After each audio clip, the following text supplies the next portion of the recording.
My wife cheated on me with my best friend. I stayed silent for a year, let them think they won, then burned everything they built together.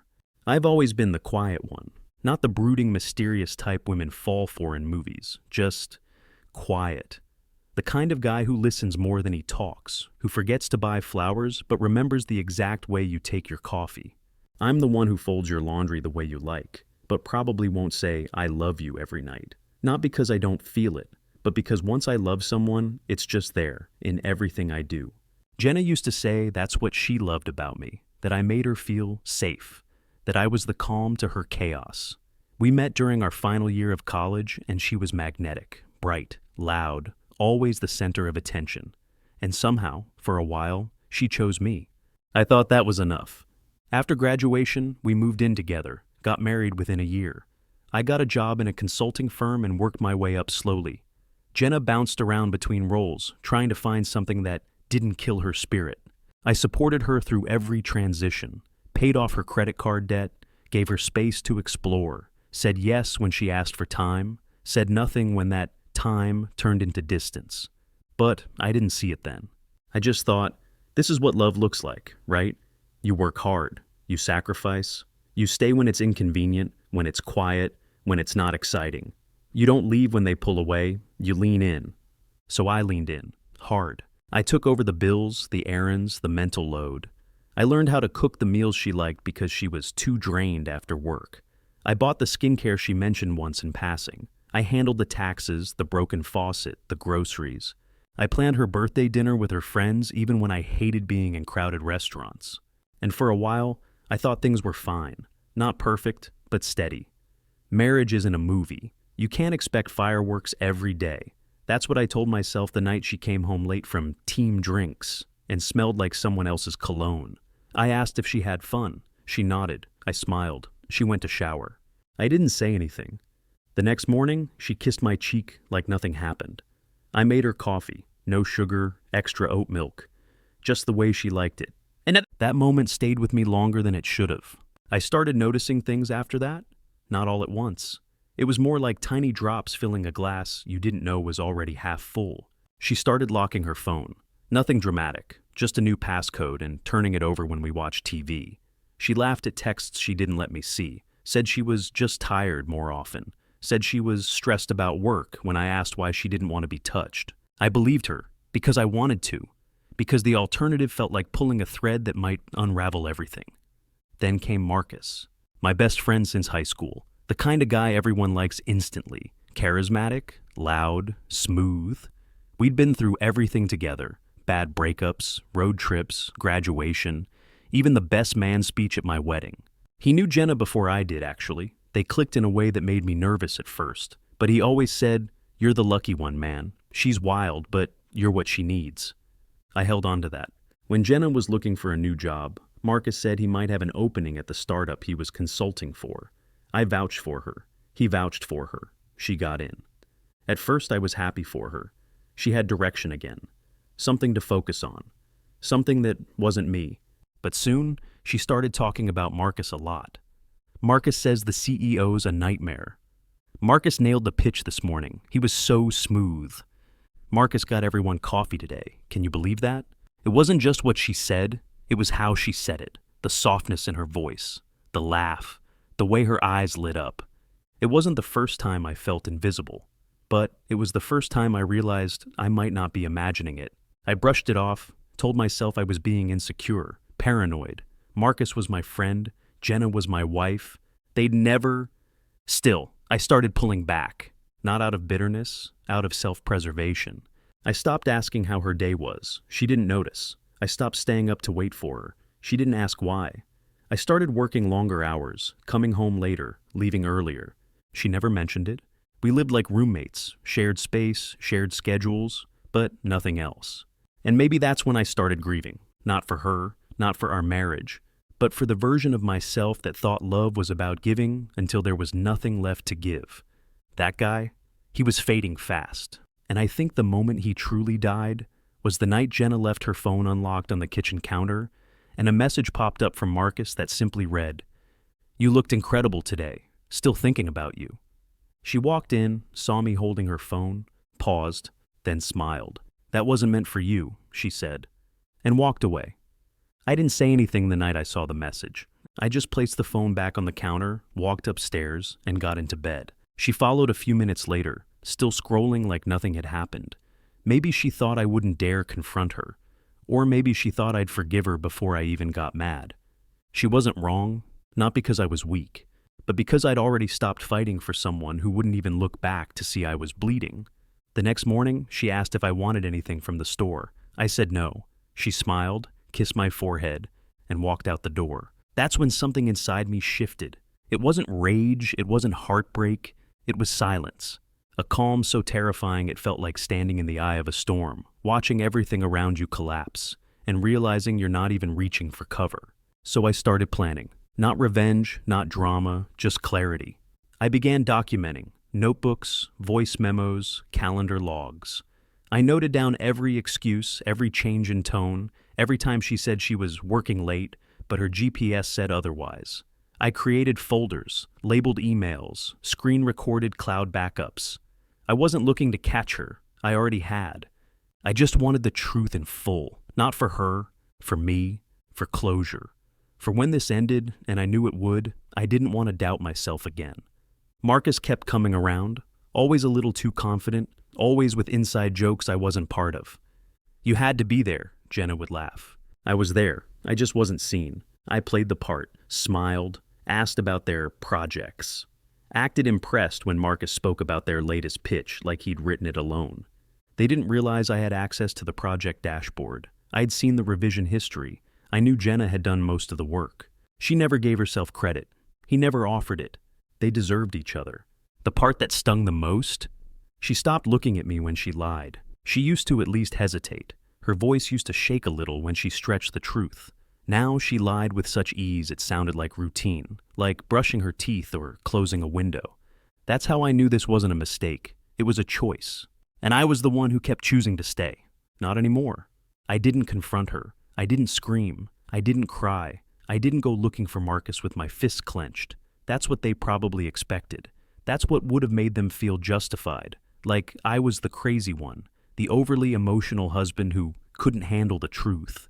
Instead, I became quieter, colder, sharper. I hired a lawyer, quietly. I didn't want divorce, not yet. I wanted protection. I wanted to understand what was mine and what I could take with me when I left.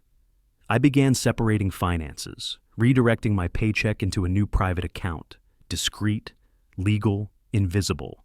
I started moving valuable items out of the house, my watch collection, personal documents, family heirlooms, all safely stored away at a friend's place she didn't know existed.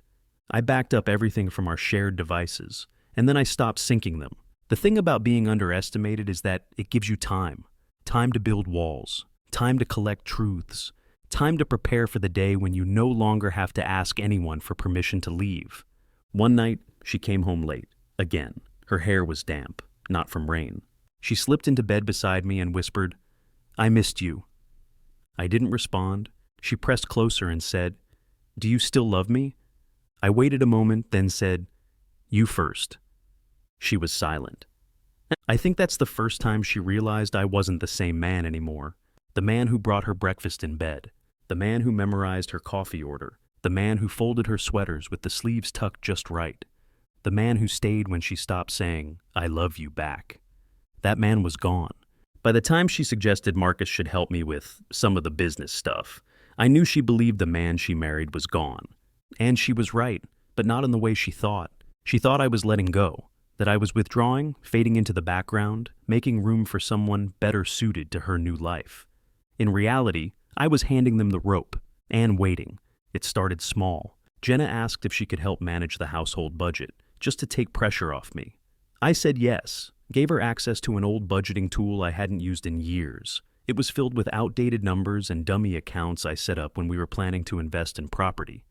She thought it was live, thought she was doing great. She bragged to her friends about how she'd turned our finances around. Let her. Marcus started pitching ideas about modernizing my business. Said I should tap into younger markets, update my branding, think less accountant, more visionary. I nodded, asked him to put together a proposal. He did. I sent it to my actual partners without telling him it was just a test. They tore it apart, said it lacked structure, misunderstood our market, and used fluff buzzwords over substance. I didn't tell Marcus that. I told him it looked promising. He smiled, said he knew I'd come around. I asked if he'd like to help pitch a new client, told him it'd be his show. He said yes. That pitch never happened. The client didn't exist. The meeting was a setup. The call was recorded. Every slide Marcus presented came from a template I'd fed him weeks ago. Intentionally flawed, intentionally generic. I wanted to see if he'd fix it. He didn't. He just slapped his name on it. More evidence, more rope. Meanwhile, I kept letting Jenna feel like she was stepping into a new version of herself. She suggested we refinance the house to get better interest rates. I agreed. I handled the paperwork, of course. She signed everything I put in front of her. The result? The house was now entirely in my name. Her signature was there, witnessed, notarized, legal. She never asked for copies. I started sleeping in the guest room because of my back pain. She didn't ask me to come back. She didn't ask if something was wrong. She thought I was just drifting further away, that eventually I'd be the one to give up, move out, leave quietly. Maybe even say something dramatic like, I can't compete with him. But I wasn't competing. I was observing. They thought I was weak for staying, for not yelling, for not leaving. What they didn't realize was I wasn't staying out of weakness. I was staying because I hadn't finished. I created a fake investment project and mentioned it around Jenna while pretending to be on the phone. Marcus would be perfect for this, I said, loud enough for her to hear. But I don't think he's ready. 2 days later, she brought it up. Asked why I didn't give Marcus more credit. That was all I needed. I let her believe she changed my mind. I gave Marcus limited access to a sandbox system in my company's network, told him it was confidential. He sent a test proposal through his email, including Jenna on the chain. Violation of NDA, traceable, all documented. She kissed me on the cheek one morning and said, I'm glad we're getting through this. I smiled and said, me too. She didn't notice I was packing a box of things in the hallway, labeled old files, but filled with documents, backups, and my passport. 2 days later, she asked if we could host a small dinner. Something intimate, she said, to celebrate how far we've come. I told her I loved the idea, offered to cook myself. We set the date, next Saturday, the day she signed away the last shared asset in our marriage. She thought I was choosing her again. She didn't realize I was choosing closure, and once I had it, I would not stay a day longer. The night of the dinner felt too calm to be real. The house smelled like rosemary and garlic. Wine glasses clinked, candles flickered. Jenna wore the dress I bought her 3 years ago on our anniversary, the one she once said made her feel unstoppable. She was glowing again, like this was her comeback, like she had won. Marcus arrived right on time, holding a bottle of red and smiling too wide. He hugged me like we were still brothers. I hugged him back. I even meant it in a strange, final kind of way. It was a small gathering. Close friends, 2 of her coworkers, 1 of my cousins, her parents. People who thought they knew us. People who had no idea what was coming. Dinner was warm, even fun. Jenna made a toast, said she was grateful we chose to fight for what mattered. She thanked everyone for believing in us.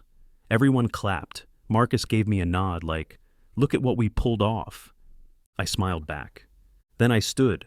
Before we end the night, I just want to say thank you, I said, glass in hand, for being here, for sticking with us, for supporting everything. Jenna reached for my hand.